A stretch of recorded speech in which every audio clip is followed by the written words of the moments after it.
Մի մոռացեք բաժանորդագրվելի Մալիքին։ Հարգելի հետևորդներ և հեռուստադիտող գոյամարդ հեռուստասերիալում լինելու են փոփոխություններ ու նաև 100% չէ, բայց հեռուստասերիալում կնկարահանվի Ռոզա Դավթյան ու կզբաղացնի գլխավոր հերոսուհու կերպարը, որովհետև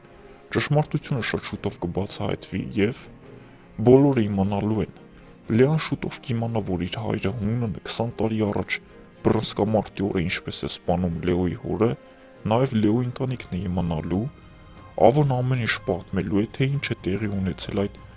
օրը, ոչ թե Ռաֆոն հանկարծամահ է եղել, այլ Հուննանն է սպանել նրան ու այդ ամենից հետո հաստատ Լեոն խաշ կքաշի Լեայի վրա և ընդմիշտ կմոռանա նրան։ Դե ինչ մի մոռացեք բաժանորդագրվելի Մալիքին և սեղմել զանգակ կոճակին, որպեսզի առաջինը լինես տեղեկացված։